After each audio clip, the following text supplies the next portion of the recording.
Question number 28 है आपका। देखिए 28वां क्वेश्चन है।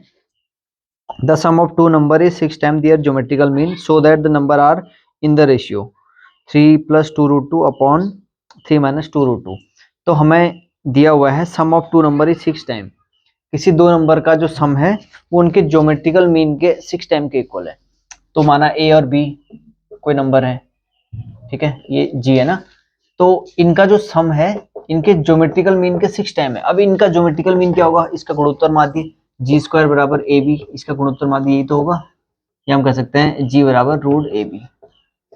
तो अब ये कह रहा है जो इनका सम है ये 6 टाइम किसके हैं, उनके ज्योमेट्रिकल मीन के। तो इनका ज्योमेट्रिकल मीन क्या हो जाएगा, √ab, ठीक है। तो √ab के 6 टाइम है कह रहा है, ये हमें इसने इंफॉर्मेशन दी हुई है।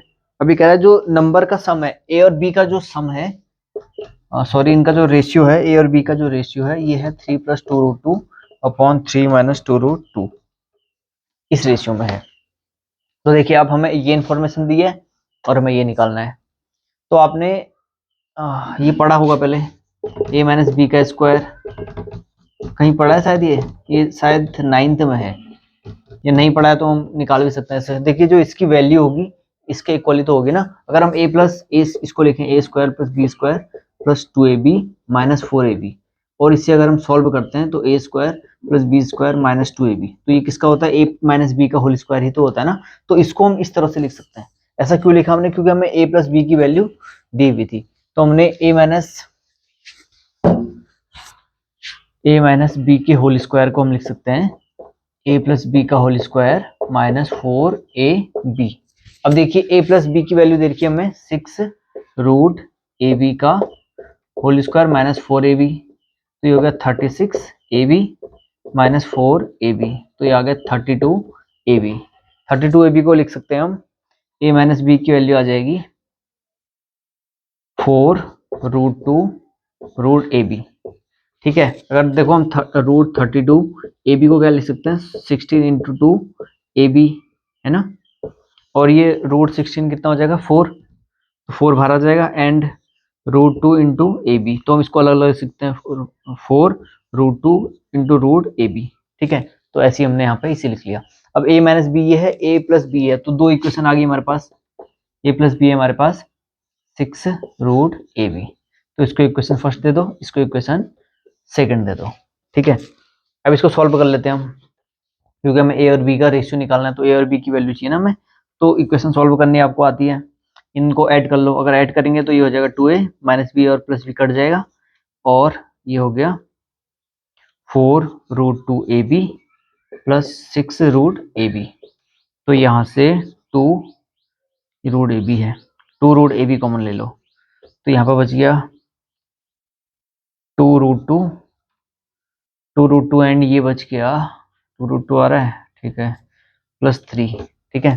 तो हमारा ये आ रहा है 2a = ये होगा। यहाँ से हमने इससे क्या कॉमन लिया, 2√ab कॉमन लिया, तो यहाँ पे बच गया 2√2 एंड ये बच गया 3, ठीक, क्योंकि ये √ab कॉमन आ गया। अब 2a है ना, 2a की वैल्यू ये है, तो a की वैल्यू आ जाएगी, ये अपॉन में चला जाएगा, इस 2 से ये 2 कट जाएगा, तो √ab एंड 2√2 + 3, तो ये तो आ गई हमारी a की वैल्यू। अब ऐसे ही हम b की वैल्यू भी निकालते हैं। b की वैल्यू देखिए, b आप इसी इक्वेशन से निकालेंगे हम। इसको अगर हम घटा लें, ठीक है, अभी हमने ऐड किया था ना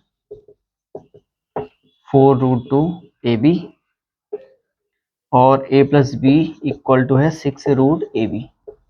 तो हमें b चाहिए ना, तो हम ऐसा करते हैं, इससे इसको घटा लेते हैं, ये माइनस और ये माइनस, तो ये कट जाएगा, a से ये कट जाएगा, एंड ये हो गया -2b = 4√2√ab - 6√ab, ठीक है। तो -2b 2√ab कॉमन ले लो, ठीक है, माइनस कॉमन ले लेते हैं क्योंकि माइनस से माइनस कट जाएगा ना, तो -2√ab कॉमन ले लेता हूँ मैं, ठीक, -2√ab कॉमन ले लिया यहाँ पे, तो ये बच जाएगा 2, ये आ जाएगा 2√2, ठीक है। इससे ये कॉमन ले लिया हमने, √2ab कॉमन ले लिया, तो यहाँ पे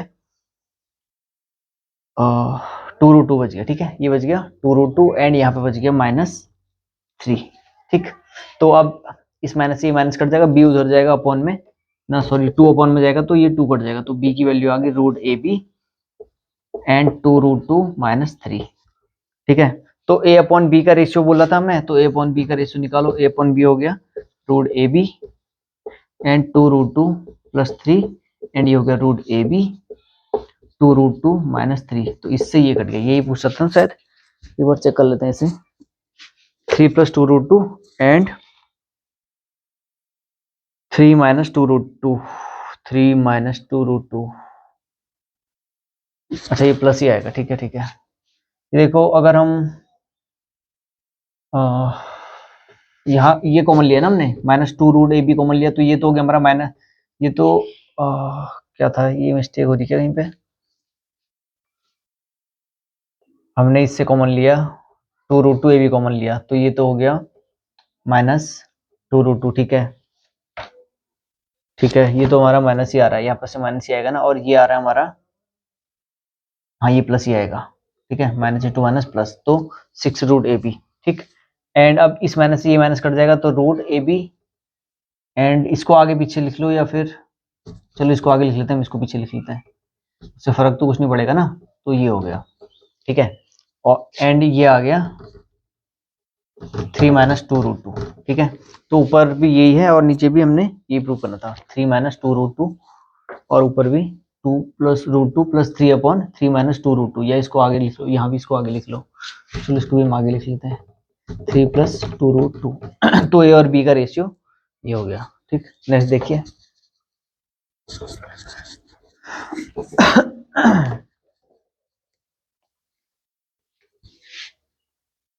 तो आपका 29वां क्वेश्चन है, if A and G B A M and G M respectively between two positive number, prove that the number are a plus minus root a plus g a minus g। तो ये कह रहा है किन्हीं दो positive number के बीच जो a और g है वो उनका क्या है, समांतर माध्य और गुणोत्तर माध्य, अर्थमेटिक मीन और ज्योमेट्रिकल मीन है। माना कोई नंबर ये है a और b के बीच,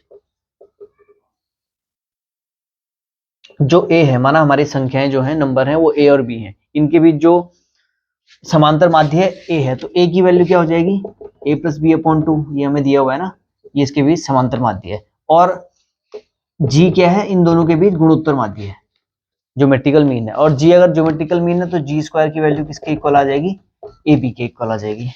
ये हमें गिवन है, और हमें प्रूव करना है नंबर सार, जो हमारे नंबर हैं ए और बी वो है a plus minus root a plus g and a minus g, ये हमें प्रूव करना है। ठीक है, तो देखिए, तो देखिए दो पॉजिटिव नंबर है, इनके बीच का जो समांतर माध्य है वो a है, और इनके बीच का जो गुणोत्तर माध्य है वो g है, तो हमें ये प्रूव करने को कह रहा है। ठीक है, तो यहां से हम ऐसा करते हैं, a प्लस बी की वैल्यू आ गई 2a, और जी स्क्वायर हो गया ए बी, जी स्क्वायर कितना होगा ए बी, तो इसको भी हम उसी तरह से कर लेते हैं जैसे हमने पहले किया था। अभी a माइनस बी के होल स्क्वायर को हम लिख सकते हैं a प्लस बी का होल स्क्वायर माइनस 4ab। ठीक है, तो a प्लस बी की जगह इसको रख दो, तो 2a का होल स्क्वायर ये आ जाएगा 4a स्क्वायर माइनस 4ab की जगह जी स्क्वायर रख लेते हैं हम। ठीक है, ए बी की जगह हमने रख दिया जी स्क्वायर, क्योंकि हमको आंसर ए और जी में लाना है। तो अब यहाँ पे मैं 4 कॉमन ले लेते हैं, तो आ जाएगा ए स्क्वायर माइनस जी स्क्वायर, 4 कॉमन लिया हमने, ये हो गया ए स्क्वायर माइनस जी स्क्वायर, तो ए प्लस बी ए माइनस बी फॉर्मूला लग जाएगा ए स्क्वायर माइनस बी स्क्वायर का, तो ये हो गया ए प्लस जी इंटू ए माइनस जी। ठीक है, तो ये तो आई हमारी किसकी वैल्यू, ए माइनस बी के स्क्वायर की, तो ए माइनस बी की जो वैल्यू आ जाएगी ये आएगी प्लस माइनस रूट के अंदर हो जाएगा ना ये रूट, और ये 4 की वैल्यू आ जाएगी 2, एंड रूट के अंदर a plus g and a minus g.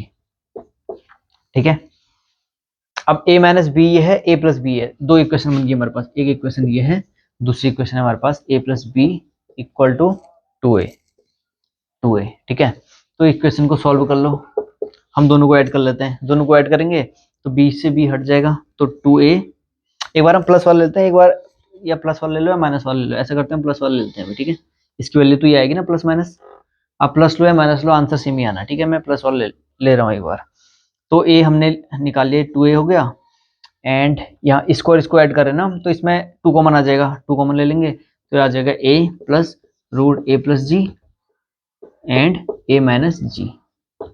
ठीक है, तो ये अपॉन में चल जाएगा 2, तो ए की वैल्यू आ जाएगी, इस 2 से 2 कट जाएगा, a plus root a plus g and a minus g. तो मैं नंबर पूछ रहा था, एक तो हमने ए निकालना है, अब हम बी निकालेंगे। ठीक है, तो ये तो हमारा आंसर है। अब हम ऐसा करते हैं, बी निकाल लेते हैं इसी इक्वेशन से। इसी इक्वेशन से बी कैसे निकालेंगे, पहले इसको हमने जोड़ा था, अब इसको हम घटा लेते हैं। ए प्लस बी की वैल्यू है 2a और ए माइनस बी की वैल्यू है 2 root a plus g and a minus g. ठीक है, तो इसको हम घटा लेते हैं, सब्सट्रैक्ट कर लेते हैं, ये माइनस ये प्लस एंड ये माइनस, तो ये कट गया ए, तो 2b की वैल्यू आ गई 2a minus 2 root a plus ji into A minus g. ठीक है, तो यहाँ से 2 कॉमन ले लो, तो 2b की वैल्यू आ गई 2a minus root a plus g and a minus g. ठीक, तो ये अपॉन में चल जाएगा 2, तो b की वैल्यू आ गई a minus root a plus g and a minus g. तो हमें पूछ रहा था जो नंबर हैं वो इस तरह से हैं, तो a की वैल्यू आ रही देखो a plus root a plus g a minus g and b की वैल्यू आ रही a minus root a plus g a minus g. तो नंबर हमारे क्या हो गए, a plus minus root a plus g and a minus g. तो यही हमारा इसका आंसर हो गया। ठीक है,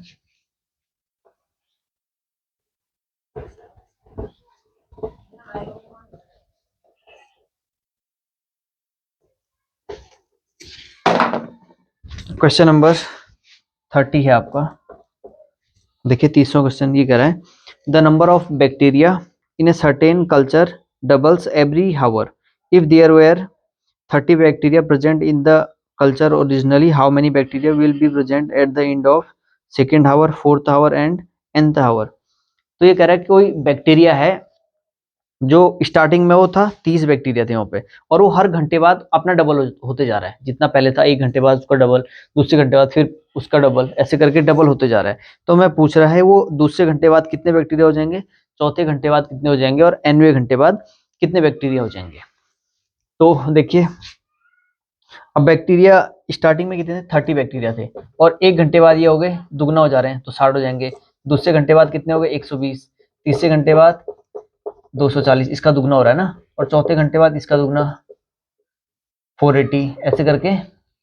अब देखिए हमारे एक जीपी तो बन रही है, देखिए 30 दूना 60 दूना 120 दूना 240। ठीक है, इसका और इसका रेशियो करेंगे हम, कितना आ रहा है, 2 आ रहा है, ये 60 120 अपॉन 60, 240 अपॉन 120, 480 अपॉन 240, ये कितना आ रहा है, 2 आ रहा ना। तो कॉमन रेशियो इक्वल है, तो हम कह सकते हैं जीपी में बन रहा है। ठीक, तो ये तो ऐसा कह रहा था, ये डबल होते जा रहे हैं बैक्टीरिया। तो हमें बताना है end of second hour, second hour के बाद बताने, फोर्थ हावर के बाद बताने एंड nth हावर के बाद बताने कितने बैक्टीरिया हो जाएंगे। तो सेकेंड हावर के बाद, अब देखिए सेकेंड हावर है ना, तो इस एपी में अगर हम देखें तो ये इसका तीसरा पद है।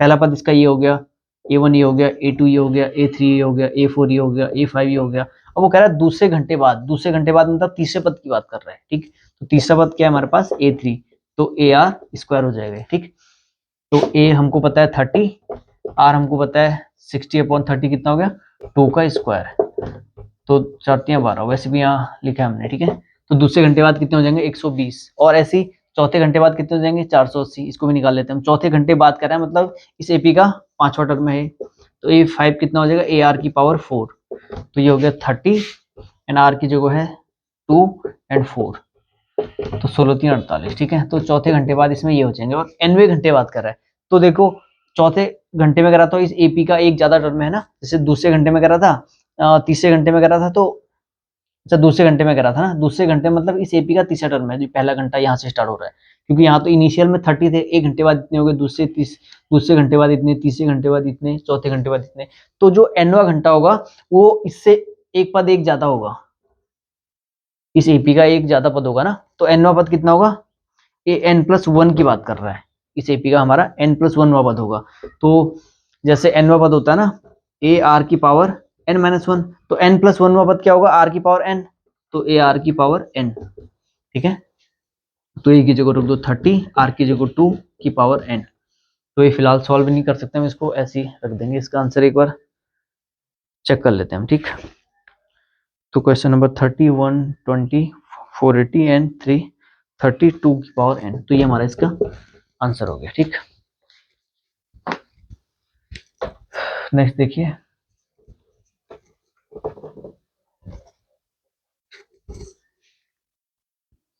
आपका 31वां क्वेश्चन है, what will Rs 500 amount to in 10 year after its deposit in a bank which pays annual interest rate of 10% compounded annually। तो कोई अमाउंट है 500 रुपया अमाउंट, 10 साल बाद कितना हो रहा है कह रहा है, जबकि उस पर क्या लग रहा है 10% कंपाउंड इंटरेस्ट लग रहा है, मतलब इस पर चक्रवृद्धि ब्याज लग रहा है, सिंपल इंटरेस्ट नहीं लग रहा है, ये कह रहा है कंपाउंड इंटरेस्ट लग रहा है। तो कंपाउंड इंटरेस्ट का आपने फॉर्मूला पढ़ा होगा पहले, ये होता है A equal to P 1 plus R upon 100 की पावर n, ठीक है। तो P कितना होता है, वो उसका अमाउंट होता है, और ये R उसका दर, रेट, और n मतलब टाइम, n किसको बताता है, टाइम को बताता है कितने समय बाद। तो अब ये कह रहा है कितना अमाउंट है 500 अमाउंट, ये बोल रहा है हमें 10 साल बाद कितना हो जाएगा, 500 अमाउंट 10 साल बाद कितना हो जाएगा। तो देखते हैं इसको। अब देखो पहले साल बाद कितना होगा, हमने 500 रुपया जमा किया, एक साल बाद कितना हो जाएगा, यहाँ पे 1 रख दो। तो 500 अमाउंट है हमारे पास, 1 प्लस आर कितना है, इसने दे रखा है 10% उसका कंपाउंड इंटरेस्ट लग रहा है 100 की पावर 1। तो ये हो गया 500 11/10, ठीक है। तो फिलहाल इसको हम ऐसे लिखते हैं 500 11/10, और नेक्स्ट कितना आ जाएगा 500 11/10 का स्क्वायर आ जाएगा ना। देखिए यहाँ पे n की जगह 2 रख दिए, 2 रख देते हैं हम, r कितना है 10 है, 10/100 का स्क्वायर, तो इससे कट जाएगा 10 बार, तो 511/10 का स्क्वायर। तो ये हो गया, ठीक।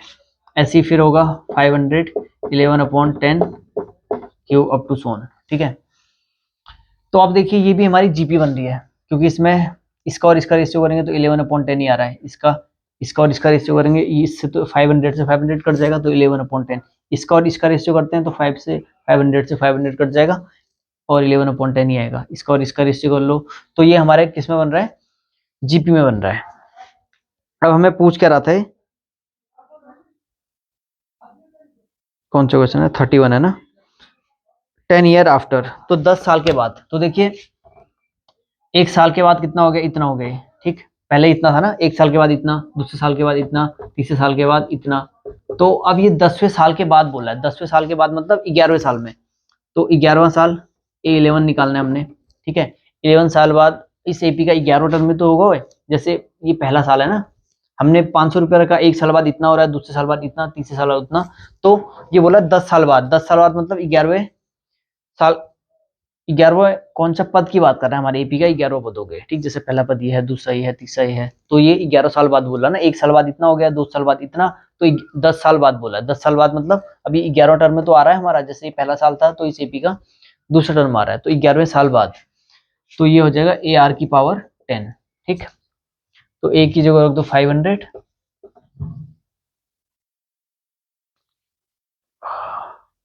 एंड आर की जगह, आर है हमारा 11/10 की पावर 10 हो गया, ठीक है। तो इसे चेक कर लेते हैं हम कितना आ रहा है इसका आंसर, ठीक है। तो ये आ रहा है 500 एंड 1.1 की पावर 10, तो ये हमारा इसका आंसर हो जाएगा। नेक्स्ट क्वेश्चन देखते हैं, ठीक है। लास्ट क्वेश्चन है आपकी एक्सरसाइज का ये, देखिए, if am and gm of root of a quadratic equation are 8 and 5 respectively then obtain the quadratic equation। तो हमने द्विघात समीकरण बतानी है, जबकि उसका जो am है वो दिया हुआ है 8 एंड उसका जो gm दिया हुआ है वो 5 दिया हुआ है। तो हमारे पास द्विघात समीकरण आपने 10th में पढ़ी है, ये आपका 32 क्वेश्चन है। इस तरह से होती है x square minus alpha plus beta x plus alpha beta equal to 0, ये हमारी द्विघात समीकरण होती है। क्वाड्रेटिक इक्वेशन, जहाँ अल्फा प्लस बीटा क्या होता है, शून्यकों का योग, और अल्फा बीटा शून्यों का गुणनफल। शून्य क्या हुआ, जीरोस, जीरोस का योग ये होता है अल्फा प्लस बीटा, और उनका जो गुणनफल होता है वो अल्फा बीटा होता है। ठीक है, अब ये कह रहा है am 8 है, मतलब माना संख्या है हमारे पास अल्फा और बीटा है, तो इसके इनका जो अर्थमेटिक मीन है वो 5 है। अर्थमेटिक मीन कितना है, अच्छा 8 है, अर्थमेटिक मीन 8 है, और अल्फा बीटा इनका जो जीएम है वो कितना है, 5 है, ये दिया हुआ है हमें। इन अल्फा और बीटा का जो समांतर माध्य है वो 8 दिया हुआ है, और इनका जो गुणोत्तर माध्य है ज्योमेट्रिकल मीन वो 5 दिया हुआ है। तो 8 की वैल्यू कैसे निकालते हैं, मगर ये इसके बीच का अर्थमेटिक मीन है, इसका गुणोत्तर माध्य है, तो 8 की वैल्यू क्या होती है, अल्फा प्लस बीटा अपॉन 2 के इक्वल होगी, और इसका ये गुणोत्तर माध्य है, तो 5 स्क्वायर की वैल्यू कितनी होगी, अल्फा बीटा के इक्वल होगी। तो हमें ये पूछा द्विघात समीकरण, तो x square alpha plus beta की इक्वल की वैल्यू आ जाएगी 16, तो अल्फा प्लस बीटा की जगह 16 एक्स प्लस अल्फा बीटा की जगह रखो 5 का स्क्वायर कितना होगा 25। तो हमें ये द्विघात समीकरण ही पूछा था, क्वाड्रेटिक इक्वेशन बताने वगैरह था ना। ठीक है, तो इसका आंसर चेक कर लेते हैं एक बार। ठीक है, तो x square minus 16 x plus 25 equal to 0, तो ये हमारी द्विघात समीकरण आती है।